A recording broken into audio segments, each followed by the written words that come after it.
또 하나 오늘 오후부터 꽤 논란이 불거진 이 얘기가 있어요. 이재명 대표가 스스로 한 유튜브 방송에 출연해서 2년 전 본인 체포 동의안 가결 당시에 일부 주장을 쏟아낸 겁니다. 한번 그 화면부터 만나볼까요? 가 149표, 부 136표, 기권 6표, 무효 4표로서 가결되었음을 선포합니다.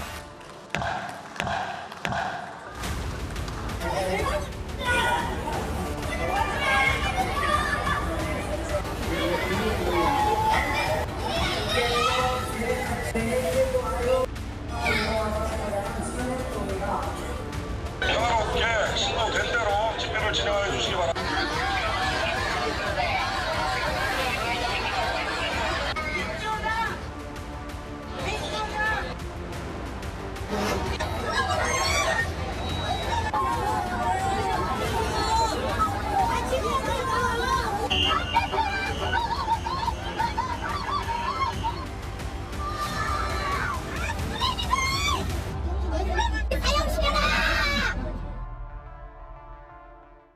기억하실 겁니다. 저 체포동의안 가결로 이재명 대표가 구속 직전까지 갔었던. 그런데 한 유튜브 방송 나와서 이재명 대표가 뭐라 그랬냐면 당시 검찰과 당내 일부가 짜고 체포안을 가결시켰다. 그러면서 증거는 없다고 했어요. 연관성이 있다. 폭력적 집단과 암거했다. 김진욱 대변인. 이거 발칵 뒤집혔어요, 이 발언.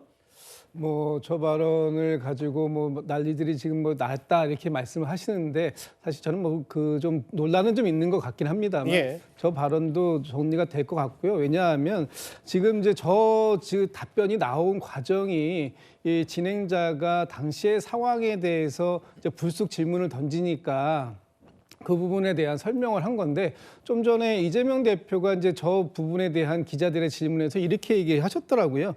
이미 다 지난 일이다. 그렇게 말씀을 하셨는데 예. 저는 그 말씀이 정답이었다고 생각해요. 지난 일을 왜 얘기합니까? 그럼 그러니까 이미 본인 이제 스스로가. 속마음을 속에 어떤 생각을 갖고 있더라도 예. 그것이 이렇게 입 밖으로 나오게 되는 순간 또 다른 또 불필요한 논란으로 이어지는 상황이 올 수 있기 때문에 진짜 바른 답변을 하시려고 했다면 이미 다 지난 일이다라고 그냥 한마디만 털고 가셨으면 어땠을까라는 생각이 있는데 예. 이제 그게 이제 바깥으로 나오면서 당시의 상황들이 다시 회자가 되는 거고요.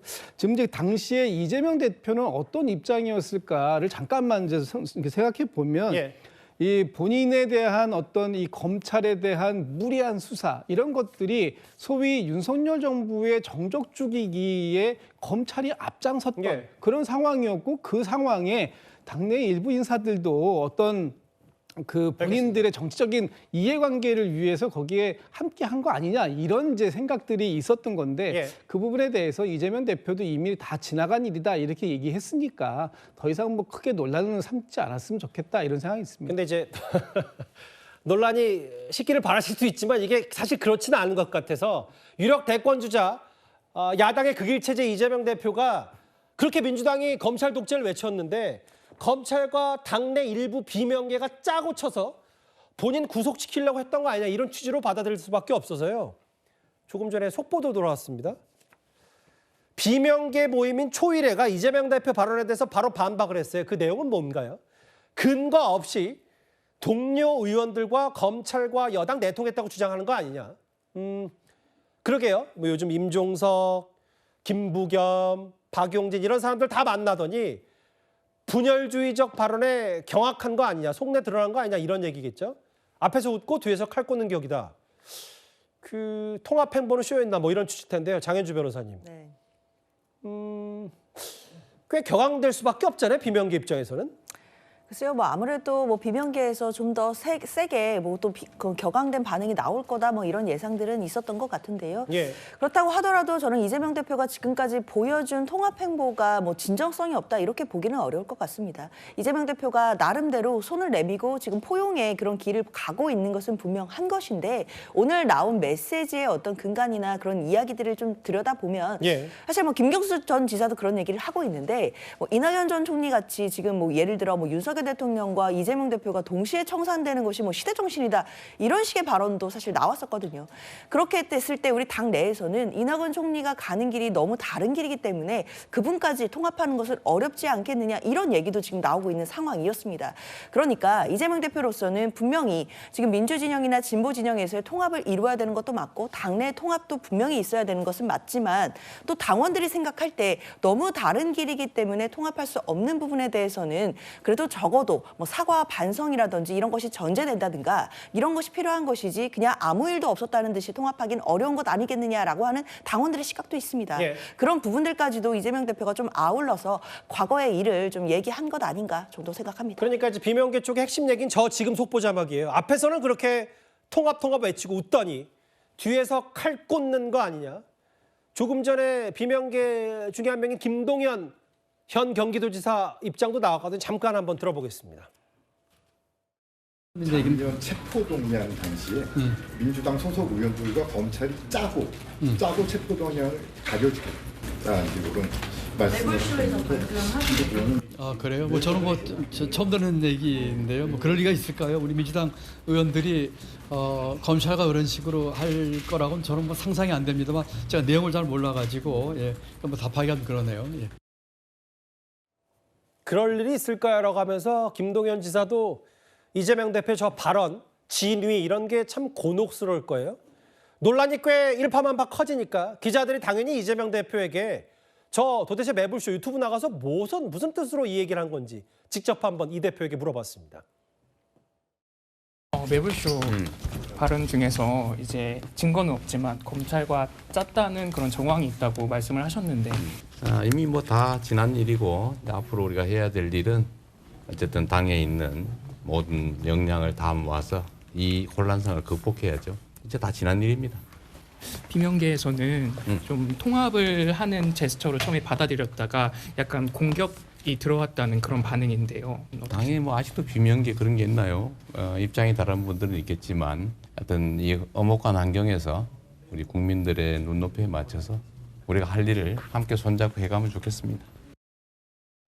본인이 언급했는데 일단 다 지난 일을 하고 있고 저는 저 이재명 대표 말 중에 이렇게 반문하네 기자에 당에 비명계가 있나요? 라고 반문을 했습니다. 저도 저 부분을 짚고 싶었는데요. 당에 아직도 비명계 그런 게 있나요? 라고 하는 말을 들으면서 소일회를 비롯한 민주당 내 비명계는 속으로 굉장히 섬뜩했을 것 같습니다. 통합이라고 하는 것은 본래 강자가 아량을 보여야 되는 것이거든요. 이재명 대표의 작년 전당대회 득표율이 85% 아닙니까? 예. 85대 15가 지금 민주당의 세력 구도인데 그나마 조기 대선의 가능성이 생기면서 현재는 이재명 대표의 당내에서의 힘의 크기는 85보다도 더 올라갔을 겁니다. 그런데 바늘 하나 꽂을 틈조차 주지 않겠다는 것이 오늘의 발언이거든요. 그러면은 이재명 대표는 그동안에 김경수, 김동연, 김부겸, 박용진, 임종석 이런 정치인들을 연달아 왜 만났는지 모르겠어요. 한마디로 하면은 내가 통합을 한다고 하니까 정말로 통합을 하는 줄 알더라 라는 표현이 딱 어울리는 건 아니겠습니까? 본인이 했던 행보들을 일거에 다 무일로 돌리는 오늘의 당에 아직도 비명계 그런 게 있나요? 라는 발언을 들으면서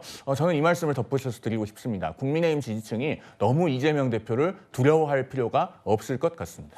근데 윤기찬 부위원장님 좀 정리를 해보면 저 해당 유튜브 방송이 이제 진보 좌파 쪽에서는 꽤 스피커 역할을 하는 방송에 본인이 나가서 어쨌든 작심하고 얘기한 걸 테고 뭐 암거래 혹은 뭐 비명계 쪽에서는 아니 비명 행사도 억울한데 여기 와서 부관 참시냐 뭐 이런 발언까지 하던데 그럼 그 이후에 본인이 이런 생각을 염두에 두고 공천 과정에서 그 이후의 행동들도 다 이것과 관련이 있다. 뭐 이렇게 해석할 수도 있는 거예요? 지금 그렇게 설명을 하신 것 같아요. 왜냐하면 본인이 저건 작심한 발언으로 보이고 실언 같지는 않고요. 왜냐하면 이미 이제 이재명 대표에 대한 그 체포동의안이 2번인데 한 번은 부결이 됐고 한 번은 가결이 됐단 말이에요. 맞아요. 7개월 차이로. 근데 부결될 때도 민주당 이탈표가 한 26명 정도로 그때 계산이 됐던 것 같고 가결될 때가 아마 36, 7명? 그럼 한 10명 내서 8명 사이인데 예. 8명에 대해서 이제 이재명 대표가 얘기를 합니다. 공천 때 학살당했다고 뭐 추정되는 분들 8명 중에 4명인가 5명은 뭐 어떻고 3명은 정무적 판단이었다. 이렇게 설명까지 하시죠. 예. 그렇다면 제가 볼 때 지금 통합 행보를 통해서 통합 대상인 분들이 이제 좀 걱정하겠죠. 나 다시 또 나중에 지금은 협조하고 나면 예. 나중에 친명계나 이재명 대표로부터 또 학살당하는 거 아니야? 그러면 이 사람들은 이 정도로 사실상의 당에 뭐 검찰과 내통해서 이 정도의 행위를 했기 때문에 예. 그럴 만한 정도의 내 반작용이었고 당신들한테 그렇게 하지 않아라고 약간의 본인 지금 그 통합 행보에 대한 어떤 공신력 이런 것들 심어주려는 의도적인 발언 좀 그렇게 해석이 됩니다. 검찰과 거래, 뭐 짜고 암거래 이런 표현을 이재명 대표가 직격했기 때문에 아마 내일도 이 얘기 짚어봐야 될 것 같아요. 이번 주제 일단 마무리하겠습니다. 그러면 여러분들의 목소리를 들어볼 차례입니다. 첫 번째 댓글입니다.